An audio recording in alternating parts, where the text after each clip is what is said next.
অসমৰ একমাত্ৰ লাখপতি বাইদেউ গৰাকী কোন বাৰু আপুনি জানেনে অসমৰ একমাত্ৰ লাখপতি বাইদেউ গৰাকী কোন কংগ্ৰেছ সাংসদ গৌৰৱ গগৈৰ মুখত কোনেই ৰহস্যময়ী লাখপতি বাইদেউ দিছপুৰৰ কোন গৰাকী লাখপতি বাইদেউৰ কথা কৈ ফুৰিছে গৌৰৱ গগৈয়ে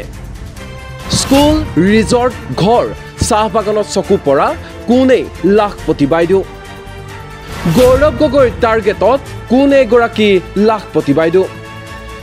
গৌৰৱ গগৈ লাখপতি বাইদেউক লৈ ৰাজ্যজুৰি চৰ্চা ৰাজ্যত এতিয়া চলিছে তৃতীয় পৰ্যায়ৰ নিৰ্বাচনী প্ৰচাৰ অভিযান শাসক বিৰোধীৰ বাকযুদ্ধই অধিক আকৰ্ষণীয় কৰি তুলিছে নিৰ্বাচনী ৰণক্ষেত্ৰ কিন্তু ইয়াৰ মাজতে বিশেষ চৰ্চা লাভ কৰিছে গৌৰৱ গগৈৰ লাখপতি বাইদেউ প্ৰসংগই জলৈকে গৈছে যতে ভাষণ দিছে তাতে কেৱল লাখপতি বাইদেউৰ প্ৰসংগ পিছে অসমৰ একমাত্ৰ লাখপতি বাইদেউ বুলি কাৰ কথা কৈছে গৌৰৱ গগৈয়ে লাখপতি বাইদেউৰ নামত মহিলাসকলক বিশ্বাসঘাতকতা কৰি আছে ঠগি আছে হিমন্ত চৰকাৰে যেতিয়ালৈকে হিমন্ত বিশ্ব শৰ্মা অসমৰ মুখ্যমন্ত্ৰী হৈ থাকিব তেতিয়ালৈকে কোনো মহিলা লাখপতি বাইদেউ হ'ব নোৱাৰে যেতিয়ালৈকে হিমন্ত বিশ্ব শৰ্মা অসমৰ মুখ্যমন্ত্ৰী হৈ থাকিব তেতিয়ালৈকে অসমত এগৰাকীয়ে লাখপতি বাইদেউ থাকিব অসমৰ একমাত্ৰ লাখপতি বাইদেউ হৈছে দিছপুৰত বহি থকা বাইদেউ দিছপুৰৰ লাখপতি বাইদেউ গৰাকীৰ যতে চকু পৰে সেইটোৱে কিনি লয় স্কুল বাগান ঘৰ একো বাছি যোৱা নাই দিছপুৰৰ লাখপতি বাইদেউ গৰাকীৰ পৰা আকৌ নতুন জমলাই মামাই ওলালে কি লাখপতি বাইদেউ 4-5 মাহ হৈ গ'ল লাখপতি বাইদেউ শুনি আছো অসমৰ মহিলাই ফৰ্ম চহী কৰি গৈ আছে প্ৰত্যেকবাৰ ফৰ্ম চহী কৰাৰ পিছত বিজেপি মানুহক সোধে মই লাখপতি বাইদেউ কেতিয়া হ'ম বিজেপি মানুহে কয় বাইদেউ ফটোটো অলপ ভুলকে লৈ গ'ল বাইদেউ নামটো অলপ শুদ্ধকে লিখা নাই বাইদেউ স্যাটেলাইটত আপোনাৰ ঘৰৰ জিপিএছ আমি পোৱা নাই এনেকুৱা কৰি বাৰম্বাৰ অসমৰ মহিলাসকলক বিশ্বাসঘাতক কৰি আছে ঠগি আছে মিছা প্ৰতিশ্ৰুতি দি আছে এয়া হৈছে জুমলা এটা লাখপতি বাইদেউ ফৰ্ম নাইকিয়া কৰি এটা ভুৱা অৰুণোদয় ফৰ্ম বিতৰণ কৰিবলৈ আৰম্ভ কৰিছে তো শ্ৰদ্ধেয় ৰাইজ চাওক যেতিয়ালৈকে অসমৰ মুখ্যমন্ত্ৰী হিমন্ত বিশ্ব শৰ্মা ডাঙৰীয়া হৈ থাকে অসমৰ মহিলা লাখপতি বাইদেউ হ'ব নোৱাৰে যেতিয়ালৈকে হিমন্ত বিশ্ব শৰ্মা ডাঙৰীয়া অসমৰ মুখ্যমন্ত্ৰী হৈ থাকে অসমৰ ভিতৰত এগৰাকীয়ে মহিলা লাখপতি বাইদেউ হ'ব সেই আমাৰ দিছপুৰৰ বাইদেউ তেওঁ বাহিৰে আৰু কোনো অসমৰ ভিতৰত লাখপতি বাইদেউ হ'ব নোৱাৰে এই দিছপুৰৰ লাখপতি বাইদেৱে যতে তেওঁৰ চকু পৰে কিনিবলৈ মন যায় বাগান দেখিলে বাগান কিনে মাটি দেখিলে মাটি লয় কাৰোবাৰ ঘৰ দেখিলে ঘৰ লয় ক'ৰবাত স্কুল দেখিলে স্কুল লয় তেওঁলোকৰ লোভৰ কোনো সীমা নাই কিন্তু মই আপোনালোকক কথা দিছোঁ কংগ্ৰেছৰ ইস্তিহাৰ অধ্যয়ন কৰক তাত ৰাহুল গান্ধী ডাঙৰীয়া স্পষ্টভাৱে কৈছে যে গৃহলক্ষ্মী আঁচনিৰ যোগেদি প্ৰত্যেক আমাৰ ভাৰতীয় মহিলাগৰাকী 1 লাখ টকা পাব যদি ভৱিষ্যত আমাৰ কংগ্ৰেছৰ চৰকাৰ আহে তো সেইকাৰণে কংগ্ৰেছৰ চৰকাৰ আহিলেহে অসমৰ মহিলা বাস্তৱভাৱে লাখপতি বাইদেউ হৈ থাকিব নহ'লে যেতিয়ালৈকে বিজেপি থাকে আপোনালোকে মাত্ৰ জুমলা পাব তাৰ বাহিৰে একো নাপাব আজি শ্ৰদ্ধেয় ৰাইজ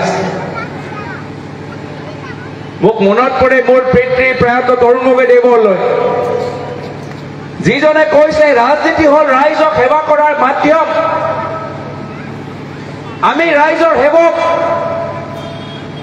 তেওঁ 15 বছৰ অসমৰ মুখ্যমন্ত্ৰী আছিল এই 15 বছৰত যথেষ্ট ধন সম্পত্তি আমাৰ ঘৰৰ হ'ব পাৰিলেহেঁতেন কিন্তু মোৰ পিতৃ 15 বছৰ অসমৰ মুখ্যমন্ত্ৰী মোৰ নামত আজিলৈকে ক'তো বাগান বা ক'তো কোম্পানী তেওঁলোকে খোলা নাই 15 বছৰ মোৰ পিতৃ অসমৰ মুখ্যমন্ত্ৰী মোৰ মাৰ নামত ক'তো ৰিজৰ্ট বা ক'তো কোম্পানী বা নিউজ চেনেল বা নিউজ পৰ্টেল নাই 15 বছৰৰ পেটি অসমৰ মুখ্যমন্ত্ৰী মোৰ পৰিবাৰৰ নামত ক'ৰবাত ৰিজৰ্ট তেওঁলোকে খোলা নাই আমাৰ কাৰণে ৰাজনীতি হ'ল যে ৰাইজৰ সপোন বাস্তৱ কৰা আৰু সেই কাৰণে আমি ৰাইজক জনাই থৈছো আমাৰ যেতিয়া চৰকাৰ আহিব এটা এটাকৈ আপোনালোকৰ সমস্যা আমি সমাধান কৰিম আৰু সেই কাৰণে এটা মামাই ভয় খাইছে সেই কাৰণে এটা মামাই নাচিবলৈ আৰম্ভ কৰিছে যিমানে নাচি থাকক মামাৰ নাচৰ কাম নাই এতিয়া তেওঁলোকে কি কৰিছে এতিয়া মহিলাসকলৰ মাজত ভুৱা ফৰ্ম বিতৰণ কৰিবলৈ আৰম্ভ কৰিছে ভুৱা অৰুণোদয় ফৰ্ম বিতৰণ কৰিবলৈ আৰম্ভ কৰিছে জুমলা শব্দটো শুনিছে জুমলা মানে এনেকুৱা এটা প্ৰতিশ্ৰুতি যি প্ৰতিশ্ৰুতি কেতিয়াও বাস্তৱত পৰিণত নহয় প্ৰথমবাৰ আমি দেখিলো জুমলা যেতিয়া প্ৰধানমন্ত্ৰী মোদী ডাঙৰীয়াই কৈছে সকলৰ একাউণ্টৰ ভিতৰত 15 লাখ টকা পাব দ্বিতীয় জুমলা আমি দেখিলো যেতিয়া সৰ্বানন্দ সোণোৱাল ডাঙৰীয়া আহি ক'লে যে পৰিৱৰ্তন হ'ব পৰিৱৰ্তনৰ নামত আমি কি দেখিলো যে বিজেপি অহাৰ পিছত পৰিৱৰ্তনৰ নামত ধনী আৰু ধনী হৈ গ'ল দুখীয়া আৰু দুখীয়া হৈ গ'ল পৰিৱৰ্তনৰ নামত নহৰু 1 কেজি দাম এতিয়া 400 টকা হৈ গ'ল নিমখৰ দাম 20 টকা হৈ গ'ল চাউলৰ দাম 50 টকা হৈ গ'ল মিঠাতেলৰ দাম 200 টকা হ'ল তো 15 লাখৰ জুমলা পৰিৱৰ্তনৰ জুমলা তাৰ পিছত মামা আহি ক'লে যে গছ পুলি ৰুলে আপোনালোকে 10,000 টকা পাব কোনবা পালে আমাৰ পুৰুষে হাত দেখাব মহিলাখিনি কৈছো মই মামাই মহিলাক খুব প্ৰতিশ্ৰুতি দিয়ে অমৃত কল অভিযানত মহিলাখিনি খোজ তেওঁলোকে কাঢ়িবলৈ বাধ্য হ'ল আৰু তাৰ পিছত 10,000 টকা অমৃত কলৰ 10,000 টকা পালে বৃক্ষৰোপণৰ 10,000 টকা পালে তাৰ পিছত আৰু ইয়াৰ মাজতে এতিয়া চৰ্চা হৈছে প্ৰশ্ন হৈছে যে ৰাজ্যৰ কোন এগৰাকী একমাত্ৰ লাখপতি বাইদেউ কাৰ কথা কৈছে গৌৰৱ গগৈয়ে নিউজ ডেস্ক এনি টক্স